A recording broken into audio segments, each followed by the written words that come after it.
السلام علیکم ورحمۃ اللہ وبرکاتہ۔ الحمد للہ وحدہ والصلاة والسلام علی من لا نبی بعد، اما بعد، اعوذ باللہ من الشیطان الرجیم، بسم اللہ الرحمن الرحیم۔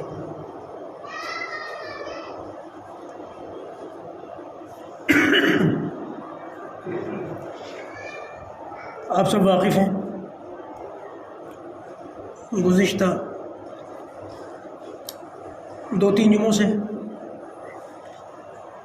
قیامت کی نشانیاں، دجال، امام مہدی، حضرت عیسیٰ علیہ السلام، یاجوج ماجوج، ان پر تفصیل سے گفتگو ہو رہی ہے۔ آج یہ ہماری آخری نشست ہے اس موضوع پر۔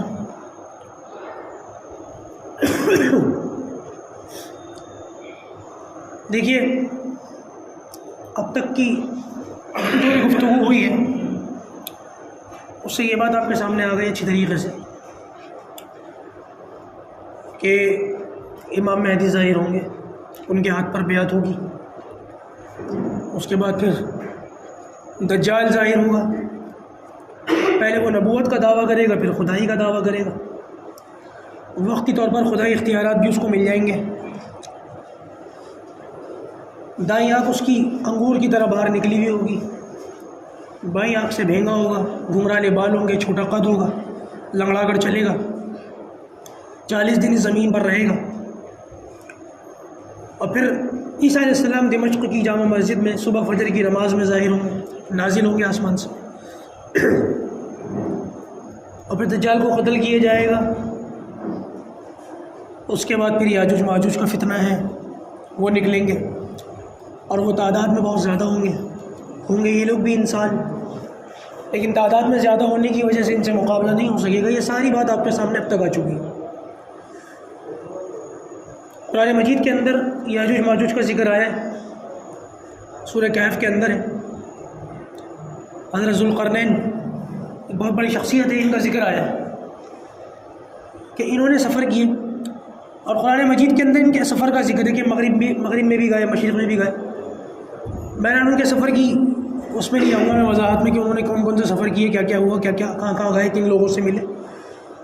بس اتنا سمجھ لیں کہ جب یہ ایک جگہ کا ذکر آتا ہے کہ جہاں پر یہ پہنچے تو ایک گھاٹی تھی 2 پہاڑوں کے بیچ میں ایک راستہ تھا، اور وہاں کے لوگوں نے یہ شکایت کی کہ ان 2 پہاڑوں کے بیچ میں جو رستہ ہے، پیچھے سے یاجوج ماجوج ہمارے اوپر سال میں 1-2 بار آ کر کے نکل آتے اور ہمیں بڑا تنگ کرتے، ہمارے جانوروں کو مار دیتے، ہماری کھیتی ختم کر دیتے، اور ہم ان سے بڑے پریشان ہیں۔ تو لہٰذا انہوں نے یہ کہا کہ ہمارے اور ان کے بیچ میں آپ کوئی رکاوٹ بنا دیں، کوئی آڑ پیدا کر دیں کہ جس کی وجہ سے یہ لوگ ادھر نہ آ سکیں۔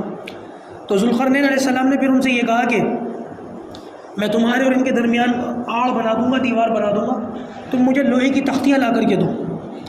اگر آپ کسی لوہار کی دکان میں گئے ہو تو آپ نے دیکھا ہوگا لوہے کی جو چادریں ہوتی ہیں، اس ٹائپ کی لوہے کی تختیاں، لوہے کی چادریں تھیں، اور پگھلا ہوا تانبا، جیسے کتاب کے ورقے نہیں ہوتے، کتاب کے ورقے ایک دوسرے میں ملے ہوئے ہوتے ہیں، تو ایسے لوہے کی تختیوں کو ملا کر کے رکھا حضرت ذوالقرنین نے، اور اوپر سے لوہے کا پگھلا ہوا تانبا جو ڈالا تو پھر وہ دیوار بن گئی۔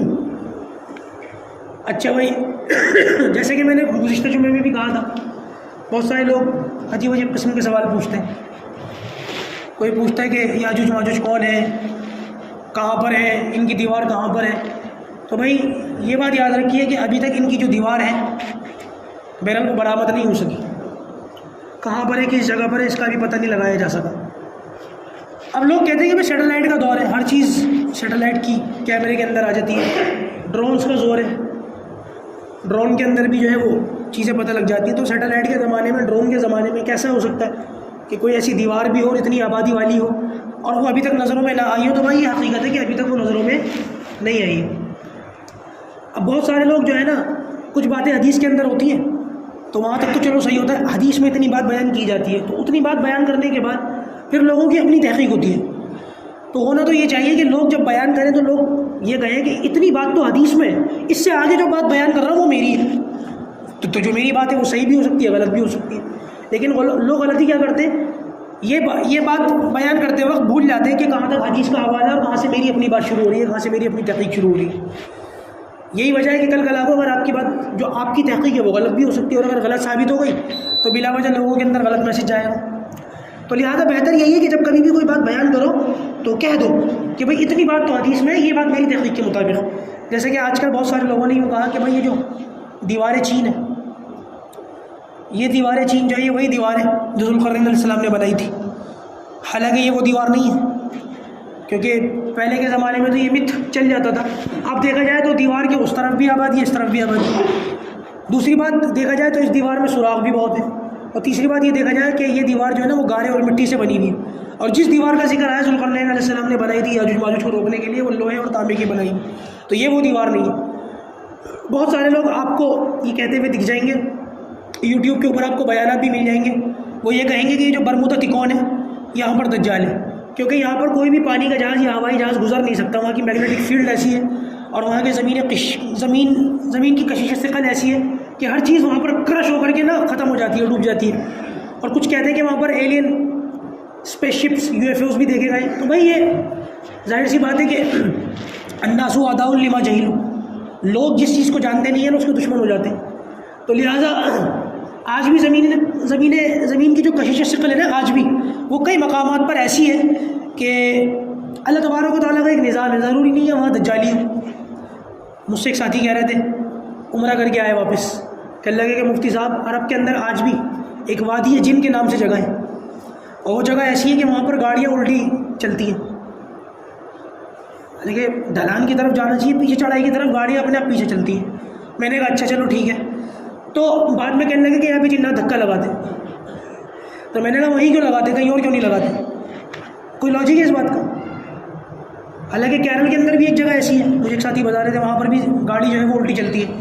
تو آج بھی کہیں کہیں پر زمین کی میگنیٹک فیلڈ ایسی ہے کہ اس کی کوئی نہ کوئی سائنسی توجیحات کی جا سکتی ہے کہ سائنس کے اندر کہ اس بات کی وجہ ہو سکتی ہے. برمودا تکون بھی ان میں سے ایک ہو سکتا ہے. باقی کہنے والوں کی یہ بات درست بھی ہو سکتی ہے کہ وہاں دجال ہو، لیکن یہ بات 100% درست نہیں ہے. پتہ چلا کہ وہاں دجال نہ ہو، بعد میں خواہ لوگوں کی گرگری ہو. اس قسم کی باتیں نہیں کرنی چاہیے. تو عرض یہ کر رہا تھا کہ وہاں پر جو ہے برمودا تکون کے بارے میں یہ کہا جاتا ہے کہ وہاں دجال ہے، اور اس قسم کی باتیں کہی جاتی ہیں. اچھا بھائی یہ بات یاد رکھیے کچھ اور نشانیاں بچی ہوئی ہیں آخرت کے متعلق. جیسے کہ روایت کے اندر آتا ہے کہ زمین کے اندر 3 زلزلے آئیں گے، اور یہ زلزلے ہر چیز کو تہس نہس کر کے رکھ دیں گے.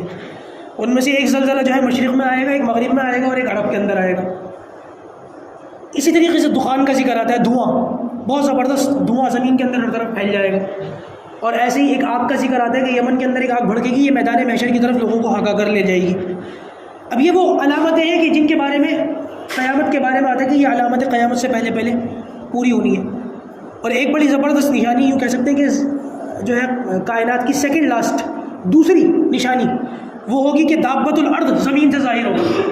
اور قرآن مجید کے اندر اس کا ذکر ہے وَإِذَا وَقَعَ الْقَوْلُ عَلَيْهِمْ أَخْرَجْنَا لَهُمْ دَابَّةً مِّنَ الْأَرْضِ تُكَلِّمُهُمْ أَنَّ النَّاسَ، کہ یہ اس کے بارے میں علماء نے وضاحتیں کی ہے کہ دابۃ الارض کیا ہے، کیسا ہے. بہت سارے علماء کی اپنے اپنے اقوال ہیں. کچھ علماء کہتے ہیں کہ یہ حضرت صالح علیہ السلام کی اونٹنی کا جو بچہ واپس پہاڑ کے اندر غائب ہو گیا تھا، کچھ کہتے ہیں کہ وہ ہوگا. بہرحال یہ یقین کے درجے میں نہیں ہوتی باتیں، یہ علماء کی اپنی اپنی آراء ہوتی ہے. کچھ کہتے ہیں کہ اصحاب کہف کا جو کتا ہے وہ ہوگا، لیکن علماء کی رائے اپنی اپنی جگہ صحیح بھی ہو سکتی ہے، اور ہو سکتا ہے کہ صرف وہ رائے کے درجے میں. البتہ جو بات یقین کے درجے میں ملتی ہے وہ یہ ملتی ہے کہ اس کے ہاتھ میں موسیٰ علیہ السلام کی لاٹھی ہوگی، اور یہ لوگوں سے کلام کرے گا، لوگوں سے باتیں کرے گا. ایک دسترخوان کے اوپر بیٹھے ہوئے لوگ کھانا کھا رہے ہوں گے اور سب ایک دوسرے کو مومن ظاہر کریں گے، اور یہ شخص یہ جو جانور ہے یہ لوگوں کی پیشانیوں پر داغ لگا کر کے ظاہر کر دے گا. جس کی پیشانی پر یہ داغ لگائے گا پتہ چلے گا کہ یہ کافر ہے، خود کو مسلمان ظاہر کرتا ہے. مسلمان نہیں ہوگا، کافر ہوگا. لوگوں سے باتیں کرے گا. اور اب یہ وہ نشانیاں ہیں جو میں نے بتا دی کہ اب ان نشانیوں کے بعد لوگوں کا جو ایمان لانا ہے نا وہ معتبر نہیں ہوگا. اب کلمہ لا ينفع نفسا ایمان ہوگا. کچھ چیزیں ایسی ہوتی ہیں کہ جب وہ ہو جائیں تو اس کے بعد پھر لوگوں کا کلمہ پڑھنا ان کے کام کا نہیں ہوتا. جیسے کہ ہم لوگوں کا معاملہ ہے، جب ہم میں سے بہت سارے لوگ، ہم سب کو مرنا ہے ایک نہ ایک دن، کل نفس ذائقۃ الموت. آپ لوگوں نے شاید کسی کو مرتے ہوئے دیکھا ہو، اس کی موت کی کیفیت آپ کے سامنے کبھی آئی ہو. تو اللہ تعالیٰ کا ایک نظام ہے کہ جب کبھی بھی کوئی شخص بالکل اپنے مرنے کے قریب ہوتا ہے نا تو اس کو فرشتے ظاہر ہو جاتے ہیں، غیب کی چیزیں نظر آنی شروع ہو جاتی ہیں. اس موقع پر پھر وہ کلمہ پڑھنا شروع کر دیتے ہیں. ڈرتا بھی ہے، کلمہ بھی پڑھنا چاہتا ہے، بہت سارے لوگ کہتے ہیں کہ بھائی کوئی عالم دین ہو ان کو لاؤ اور وہ ان کے برابر میں بیٹھ کر کے سورہ یاسین پڑھے تاکہ روح آرام سے نکلے، حالانکہ پوری زندگی کام کاج اچھے نہیں تھے ان لوگوں کے۔ میں غلط کہہ رہا ہوں؟ ساری زندگی لوگوں کو ستایا، لوگوں کو حق مارا، کبھی علماء کی جو ہے قدر نہیں کی۔ اب جب مرنے کا وقت آیا تو پورے جتنا مجمع آس پاس کھڑا ہوا ہے اس میں سب سے پیارا مولوی نظر آتا ہے، ان کو بلاؤ، یہ سورہ یاسین پڑھیں گے اور کلمے کی تلقین کریں گے، اور بیچارہ اس وقت کلمہ پڑھنا بھی چاہتا ہے، لیکن وہی والی بات ہے جیسے کہ میں نے بتایا اللہ تعالیٰ کا نظام ہے، جب غیب کی چیزیں ظاہر ہونی شروع ہو جائیں اب کلمہ پڑھنے کا کوئی فائدہ نہیں۔ لہذا ابھی ہم لوگوں کے پاس وقت ہے، ابھی اگر ہم لوگ مکھی کے سر کے برابر بھی آنسو بہا لیں تو شاید ہمارے کسی کام کا ہے، اور اگر یہ چیزیں ظاہر ہونے لگ جائیں، ہمارا آخری وقت آ جائے، اس وقت ہم خون کے آنسو بھی روئیں گے تو کوئی فائدہ نہیں۔ اس لیے ہر وقت توبہ کرنی چاہیے، ہر وقت استغفار کرنا چاہیے، اللہ تبارک و تعالیٰ سے ڈرتے رہنا چاہیے۔ پھر ان کے بارے میں آتا ہے نا کہ اس کا جب آخری وقت آنے لگا، ڈوبنے لگا، تو اب کہتا ہے آمنت برب موسیٰ و ہارون۔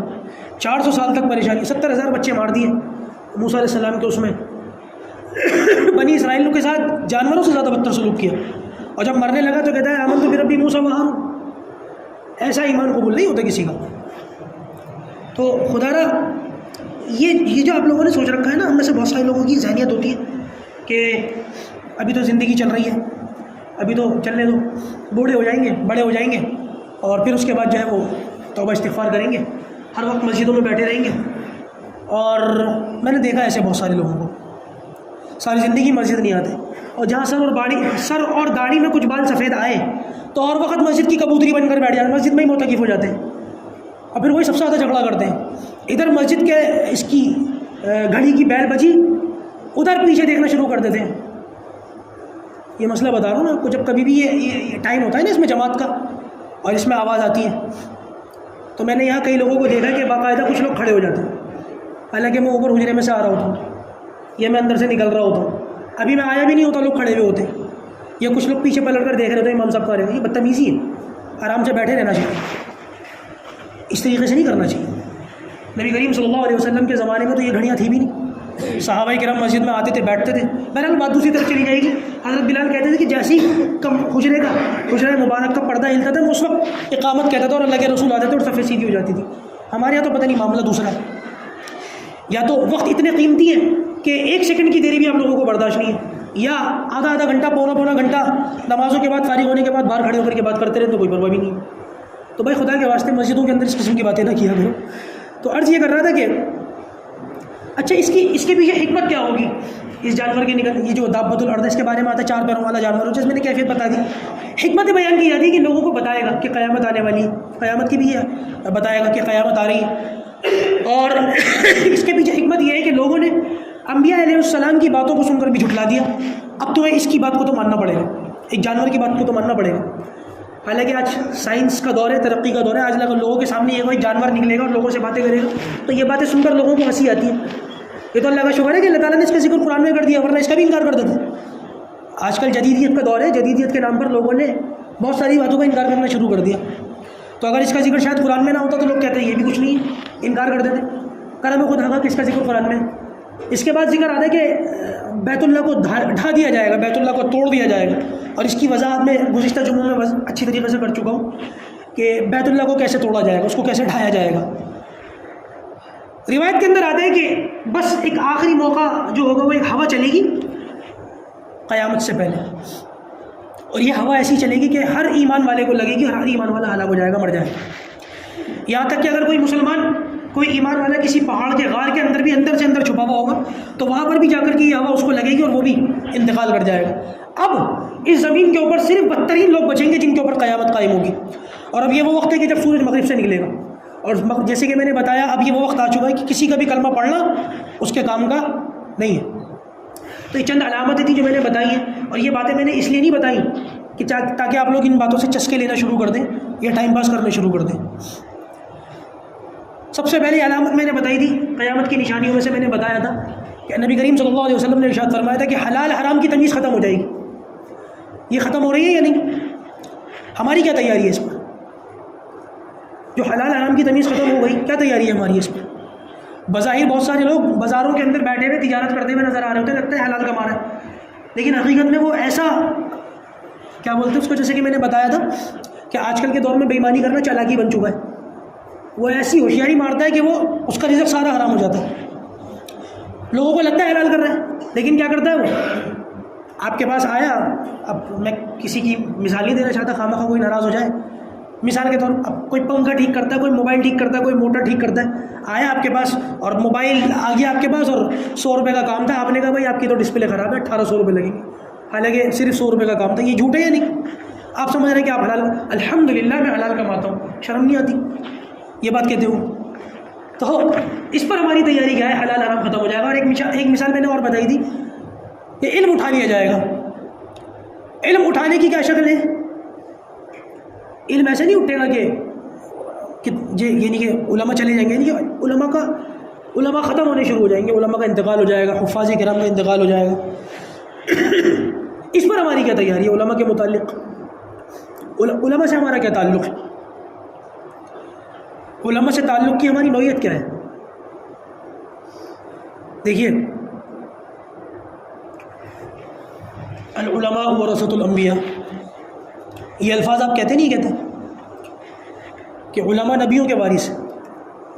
یہ بات آپ کہتے ہیں. میں ان باتوں کو کہتے ہوئے اس لیے بھی ڈرتا ہوں، ہچکچاتا ہوں. لوگ کہیں گے یہ اپنی فضائل بیان کر رہا ہے، یہ اپنے آپ کو امیجن کر کے یہ باتیں کہہ رہا ہے، حالانکہ جہاں ہم آپ کو دوسری باتیں بتائیں گے وہاں یہ باتیں بھی بتائیں گے.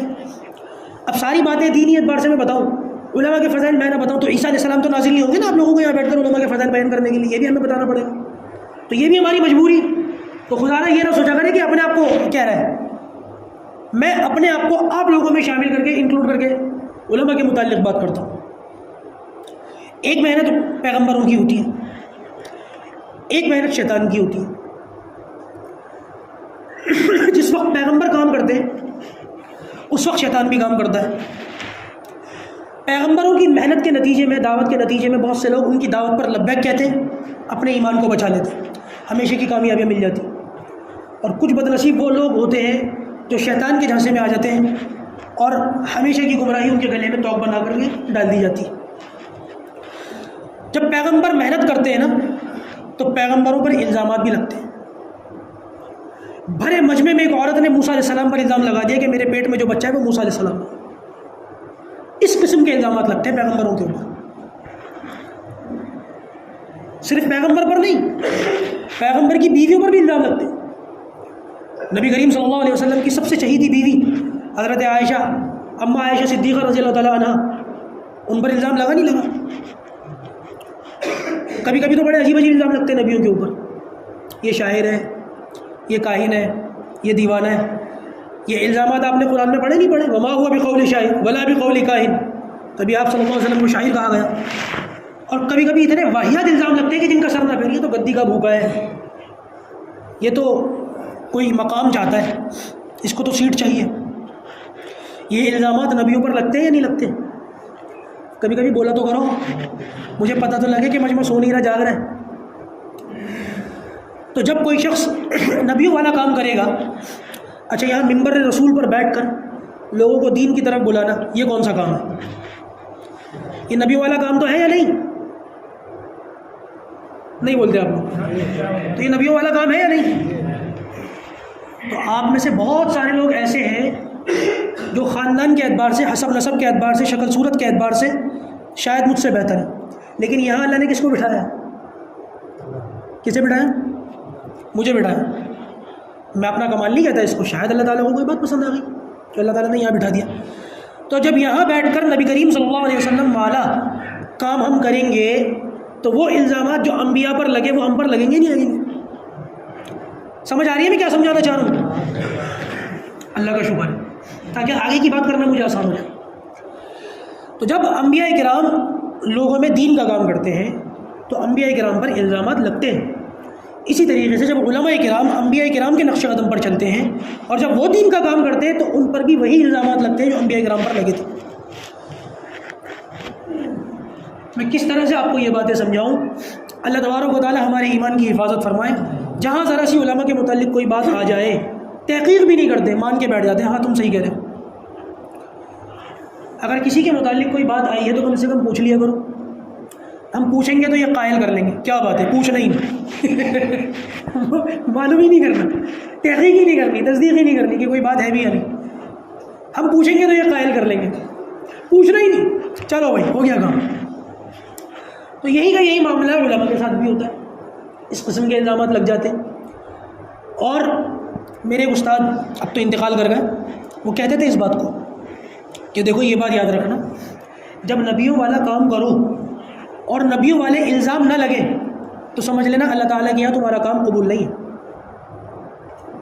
جب نبیوں والا کام کرو گے تو نبیوں جیسی مشقتیں بھی آئیں گی. اگر تم نبیوں والا کام کرو اور نبیوں جیسی مشقتیں نہ آئے تو فکر کرنا کہ شاید تمہارا کام اللہ تعالیٰ کے یہاں قبول نہیں ہو رہا. ہاں اگر تم نبیوں جیسا کام کرو اور نبیوں جیسی مشقتیں آئے، پریشانیاں آئیں، تو اب الحمدللہ کہنا کہ اللہ کا شکر ہے کہ حالات نبیوں جیسے آ رہے ہیں، اس کا مطلب میرا کام قبول ہو رہا ہے. محنت کرتے ہوئے الزامات کا لگ جانا یہ فکر کی بات نہیں ہے، محنت کرتے ہوئے الزامات نہ لگنا یہ فکر کی بات ہوتی ہے. اسی لیے کبھی بھی علماء کو دل نہیں چھوٹا کرنا چاہیے، لیکن آپ لوگوں کو بھی تو سوچنا چاہیے کہ کوئی بات آیا کرے تو کم سے کم پوچھ لیا کریں. حضرت شیخ سعدی رحمۃ اللہ علیہ، غالباً مجھے بھول لگ رہی ہے لیکن شیخ سعدی کا ملتا ہے کہ جس طریقے سے وہ نکلتے تھے باہر بازاروں میں کبھی ضرورتاً، تو سر پہ امامہ ہوتا تھا، پگڑی ہوتی تھی، امامہ ہوتا تھا، اور ایک مرتبہ نکل گئے باہر تو ایک شخص نے پوچھ لیا کہ حضرت میرا یہ خط آیا ہے، ذرا میرے یہ خط پڑھ دیجیے. حضرت نے اس کا خط لیا، کھول کر دیکھا تو وہ بڑی مشکل رائٹنگ میں تھا. حضرت سے پڑھا نہیں گیا. تو جب پڑھا نہیں گیا، کافی مشقتوں کے بعد، کوششوں کے بعد، تو حضرت نے اس بندے کا خط اس کو واپس کر دیا کہ بھائی معافی چاہتا ہوں، یہ خط مجھ سے پڑھا نہیں جا رہا. پلٹ کر اس بندے نے کہہ دیا اتنا بڑا امامہ سر پہ رکھ رکھا ہے، ایک خط نہیں پڑھ سکتے. حضرت نے امامہ اتار کے اس کے سر پہ رکھ دیا، کہنے لگے لے تو پڑھ. ہنسنے والی باتوں پہ ہنسا کرو. سمجھو میں کیا کہنا چاہ رہا ہوں؟ تم لوگوں کی ٹینشنیں ختم ہوں گی تو کم سے کم کچھ دل تو کھلے گا، اور ان کھلے ہوئے دلوں میں دین تو اترے گا. جھلسے ہوئے دماغوں میں، سکڑے ہوئے دلوں میں دین نہیں اترتا. سمجھو میں کیا کہہ رہا ہوں؟ آپ لوگ اپنی ٹینشنیں ختم کرنے کے لیے ڈاکٹروں کے پاس جاؤ گے، ہزاروں روپے بھی دو گے، سینکڑوں روپے بھی دو گے، ان سے دوائیاں لے کر کے آؤ گے تاکہ تمہیں نیند اچھی آئے، تاکہ تمہاری ٹینشن ختم ہو. ہم ہنسا کے تمہاری ٹینشن ختم کریں گے، تم کہو گے یہ تو امام ہی ٹھیک نہیں ہے، پہلی فرصت میں مسجد بدل لو گے. یہ مزاج بنا ہوا ہی نہیں بنا ہوا آپ لوگوں کا. نہیں سمجھ آ رہی بات؟ میں جمعے کا بیان نہیں کرتا. آپ لوگوں کو ایک ذہن بنانے کی ضرورت ہے، اور وہ ذہن ایسا بننا چاہیے کہ ہمارے بعد بھی کم سے کم علماء آئیں یہاں پر ہمارے بعد. ظاہر سی بات ہے قیامت تک کے لیے تو میں امام نہیں ہوں نا، آج نہیں تو کل، جیتے ہوئے یا مر کر اس ممبر سے اترنا ہی ہے. تو کل کلا کو کوئی دوسرا عالم یہاں آ کر کے بیٹھے گا اور وہ سنے گا کہ یہاں پر کون سے مفتی صاحب تھے، مفتی وسیم تھے، کتنے سال امامت کی، 10 سال تو کر لی کم سے کم. ان 10 سالوں میں تمہاری تربیت بھی نہیں کر کے گئے، کائے کے مفتی تھے، کیسا امامہ پہنتے تھے سر پر. تو ضرورت اس بات کی کہ بیان کرنے کے بجائے آپ لوگوں کی تربیت کروں. ہاں آپ میں سے بہت سارے لوگ عمر میں مجھ سے بڑے ہیں، مانتا ہوں اس بات کو. آپ میں سے بہت سارے لوگ ایسے ہوں گے جن کے بچے میری عمر سے میرے برابر ہوں گے، لیکن اس کا یہ مطلب تو نہیں ہے نا کہ دینی اعتبار سے میں آپ لوگوں کی تربیت بھی نہیں کر سکتا. چھوٹا اگر آپ کے میدان کا نہ ہو پھر بھی اس کو بڑا سمجھو، اپنے میدان کا ماہر ہو اگر وہ چھوٹا ہو پھر بھی اس کو بڑا سمجھو، اور اگر میدان کا ماہر نہ ہو آپ سے بڑا ہو پھر بھی اس کو بڑا سمجھنے کی ضرورت نہیں ہے. یہ باتیں ہمارے اکابر علماء کرام درسگاہوں کے اندر سمجھاتے تھے ہمیں. ایک تو ہوتی ہے وہ کتابی اسباب ہوتے ہیں، وہ ہوتے ہیں، کچھ باتیں ہوتی ہیں علماء اپنے تجربے سے سمجھاتے تھے، بتاتے تھے، سکھاتے تھے. آج یورپ کنٹری کے اندر دیکھ لیں، جتنی دوائیاں بکتی ہیں، ابھی پرسوں میں نے اخبار میں پڑھا، جتنی دوائیاں بکتی ہیں اس میں 40%، 50% صرف وہ دوائیاں بکتی ہیں کہ جن کو کھا کر لوگوں کو نیند آتی ہے. ان ممالک کے اندر لوگوں کی ٹینشن اتنی ٹینشن ہے لوگوں کو کہ دوائیاں کھا کر ان کو نیند آتی ہے. ہم ہنسا کر کے آپ کو ٹینشن ختم کرنا چاہیں تو آپ کہیں گے تو امام ٹھیک نہیں. یہ ذہن کیوں بنا ہوا ہے آپ لوگوں کو؟ تو خدارا علماء کے ساتھ اپنے تعلق کی نوعیت کو بہتر کرو. سمجھو کہ آج کے اس پرفتن دور میں ہماری رہنمائی کون کر سکتا ہے. میں ایک واقعہ اکثر سنایا کرتا ہوں، میں آج پھر سنا دیتا ہوں کہ وہ ایک ڈاکٹر صاحب ہیں، اور ڈاکٹر صاحب کے پاس کوئی چلا گیا پیشنٹ، ڈاکٹر صاحب طبیعت خراب ہے، اور جو انہوں نے آثار بتائے تو ڈاکٹر صاحب کو لگا کہ یہ جو ہے وہ اس کو شوگر ہو سکتی ہے، کیونکہ جو سمٹمز یہ بتا رہا ہے وہ شوگر کے پیشنٹ کو ہوتی ہے۔ تو ڈاکٹر صاحب نے کہا بھائی آپ کی جانچ کریں گے، بلڈ سیمپل لیا، شام کو آئیے گا، آپ کی رپورٹ آئی۔ اس بندے کی رپورٹ آئی تو واقعی اس کو شوگر نکل آئی۔ آپ میں سے بہت سارے لوگوں کو شوگر ہوتی ہے، اب تو ہر دوسرے تیسرے بندے کو شوگر ہو جاتی ہے۔ یہ ڈاکٹر صاحب کے پاس کلینک گئے تو ڈاکٹر نے کہا ہاں بھائی آپ کو شوگر ہے۔ اب ڈاکٹر کیا کہتے ہیں، ڈاکٹر صاحب بیٹھے ہوئے، ان سے تصدیق کر لینا، یہ بتا دیں گے۔ ڈاکٹر کیا کہتے ہیں شوگر کے پیشنٹ کو، دو کام کرو گے تو انشاءاللہ آپ کی جان جو ہے وہ صحیح رہے گی، آپ کی صحت صحیح رہے گی۔ جو دوائیاں میں لکھ رہا ہوں ٹائم پر لیتے رہنا، اور دوسرا کام میٹھا مت کھانا۔ یہی تو کہتے ہیں، یا کیا کہتے ہیں زیادہ میٹھا کھانا؟ تو دو کام بتاتے ہیں نا ڈاکٹر، دوائیاں ٹائم پر لیتے رہنا، میٹھے سے پرہیز رکھنا، تو بیماری آپ کی آؤٹ آف کنٹرول نہیں ہوگی۔ شوگر کے پیشنٹ کو یہ کہا جاتا ہے۔ اچھا بھائی اللہ کی شان کے ڈاکٹر صاحب کو بھی شوگر ہے۔ جو ڈاکٹر صاحب شوگر کی دوائی دیتے ہیں وہ خود شوگر کے پیشنٹ ہو سکتے نہیں ہو سکتے؟ ہو سکتے ہیں، معمولی بات ہے۔ اب یہ پیشنٹ جانتا ہے کہ ڈاکٹر صاحب کو خود بھی شوگر ہے، پیشنٹ کو پتہ ہے، پیشنٹ ان کا قریبی ہے، رشتہ دار ہے، دوست ہے، جو بھی ہے XYZ، پیشنٹ کو پتہ ہے کہ ڈاکٹر صاحب کو خود بھی شوگر ہے اور مجھے بھی شوگر آ گئی، اور ڈاکٹر صاحب مجھے دوائی دے رہے ہیں، وہ مجھے کھانی ہے اور میٹھے سے پرہیز کرنا ہے۔ ابھی ڈاکٹر صاحب یہ بتا ہی رہے تھے، اتنی دیر میں کوئی شخص آیا، مبارک ڈاکٹر صاحب میرے یہاں لڑکا ہوا ہے، اور ڈبہ کھولا اور ایک رسگلہ نکالا اور ڈاکٹر صاحب کے منہ میں ڈال دیا۔ اب بتاؤ یہ پیشنٹ کہے گا ڈاکٹر صاحب شوگر تمہیں بھی ہے، شوگر مجھے بھی ہے، خود تم میٹھے سے بچتے نہیں، مجھے کاہے کی نصیحتیں کرتے ہو؟ کیا سمجھدار پیشنٹ یہ کہے گا کہ ڈاکٹر صاحب جب تم نہیں بچتے تو میں کاہے کو بچوں؟ یا سمجھدار پیشنٹ یہ کہے گا ڈاکٹر صاحب تم بچو یا نہ بچو میری عافیت تو اپنے پرہیز کرنے میں ہے؟ سمجھدار بندہ کیا دیکھے گا، ڈاکٹر صاحب کی نصیحت دیکھے گا یا ڈاکٹر صاحب کا عمل دیکھے گا؟ آپ سمجھدار ہیں؟ ماشاء اللہ سارے سمجھدار ہیں، ویل ایجوکیٹڈ لوگ ہیں میرے سامنے الحمدللہ۔ تو سمجھدار آدمی کیا دیکھے گا، ڈاکٹر صاحب کا عمل یا ڈاکٹر صاحب کی نصیحت؟ جی زور سے، مجھے آواز نہیں آ رہی۔ نصیحت۔ اور مولویوں کا کیا دیکھتے ہیں آپ؟ انا للہ و انا الیہ راجعون۔ خدا کے واسطے سمجھو میں کیا سمجھانا چاہ رہا ہوں، میری باتوں کو بیان مت سمجھو۔ ڈاکٹرز کی آپ نصیحت نہیں دیکھتے، ڈاکٹرز کا آپ عمل نہیں دیکھتے، نصیحت دیکھتے ہیں۔ اور علماء کی نصیحت نہیں دیکھتے، علماء کے اعمال دیکھتے ہیں۔ وہ ایک واقعہ ہے نا کہ امام صاحب مسجد میں کھڑے ہو کے پانی پی رہے تھے، دیکھ لیا دو چار نمازی بیٹھے ہوئے تھے، کیا لچھے دار تقریریں کرتے ہیں، خود کھڑے ہو کے پانی پی رہے ہیں۔ چلو باہر چل کے ذرا لوگوں کو بتائیے مولوی ایسا ہے۔ تو ان میں دو چار آدمی میں ذرا سمجھدار بھی تھا، اس نے کہا پھر پوچھ تو لو کہ امام صاحب کھڑے ہو کے پانی پی رہے ہیں، وجہ کیا ہے اس کی؟ کہا نہیں ہمیں نظر آ رہا ہے کھڑے ہو کے پانی پی رہے ہیں، سیدھا سیدھا سا ہے، اب اس میں بھی پوچھ لو، یہ کوئی بات ہوئی بھلا؟ نہیں پوچھ لو، پوچھنے میں کیا جاتا ہے؟ وہ دونوں چاروں جو لوگ بیٹھے ہوئے تھے انہوں نے امام صاحب سے آ کر کے پوچھا، امام صاحب آپ کہتے ہو بیٹھ کے پانی پینا سنت ہے، خود آپ کھڑے ہو کے پانی پی رہے ہیں، یہ بات ہمیں سمجھ میں نہیں آئی، میں سمجھا دیں۔ تو امام صاحب نے کہا جو پانی میں پی رہا ہوں وہ زمزم کا پانی ہے، تو ماء زمزم لما شرب لہ، زمزم کا پانی جس نیت سے پیا جائے، زمزم کا پانی پینا کھڑے ہو کے پینا چاہیے، 3 سال میں پینا چاہیے، قبلہ رخ ہو کے پینا چاہیے، اور پینے سے پہلے بھی دعا کرنی چاہیے، پینے کے بعد بھی دعا کرنی چاہیے۔ تو زمزم کے پینے کے آداب میں ایک ادب یہ بھی ہے کہ زمزم کا پانی کیسے پیا جاتا ہے؟ یہ پوچھتے نہیں، پھر باہر جا کے کیا قیامت برپا کرتے ہیں۔ تو کسی کا کوئی عمل دیکھا کرو تو پوچھ بھی لیا کرو کہ وجہ کیا ہے، کیوں یہ کام ہو رہا ہے، کیا وجہ۔ آپ کو دیکھا بھی کبھی کبھی غلط ہو سکتا ہے، کانوں سنا بھی کبھی کبھی غلط ہو سکتا ہے، لیکن نہیں ہم وہ ایک اس پر چل رہے ہیں، ہمارا مزاج بنا ہوا ہے۔ خدا کے واسطے اپنے ان بنے ہوئے مزاجوں کو درست کرو، ورنہ جس طریقے کا مزاج اور جس طریقے کا ماحول آج آپ لوگوں نے بنا رکھا ہے، آپ لوگوں کو دیکھ کر آنے والی نسل یہی مزاج اپنا بنا کر کے بیٹھ جائے گی، پھر وہ بھی اس قسم کے مزاج کو بنا کر کے بیٹھ جائیں گے، اور پھر اصلاح کرنا بڑا مشکل ہو جاتا ہے، سمجھانا بڑا مشکل ہو جاتا ہے۔ جیسے کہ میں نے بتایا بعض مرتبہ تو لوگ پوچھتے بھی نہیں۔ تو سمجھ رہے ہیں میں کیا کہہ رہا ہوں؟ سمجھ آ رہی ہے ساری باتیں؟ تو اصل تو مجھے بات کرنی تھی وہ دجال کے متعلق اور آخرت کے متعلق، وہ تقریباً ساری باتیں ہو بھی چکی ہیں الحمدللہ، اس میں کچھ بچا بھی نہیں۔ ساری باتیں ہو چکی. بات کہنے کا مقصد اصل یہ تھا کہ یہ جو باتیں بتائی گئی ہیں یہ اس لیے نہیں بتائی گئی کہ تاکہ آپ لوگ چسکے لیں, مزے لیں, یہ اس لیے بتائی گئی ہے تاکہ ان باتوں کو سن کر ہم لوگ تیاری کریں.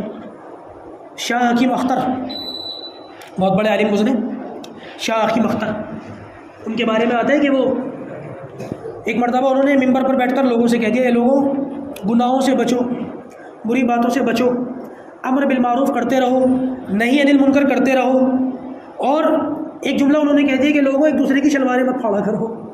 حالانکہ جملہ بڑا تلخ ہے لیکن کہہ دیا. بڑے لوگ اس قسم کی باتیں کر جاتے, کہتے تھے. لوگوں نے باہر نکل کر, مسجد سے باہر نکل کر باتیں شروع کر دی. حکیم اختر کیسے الفاظ استعمال کرتا ہے.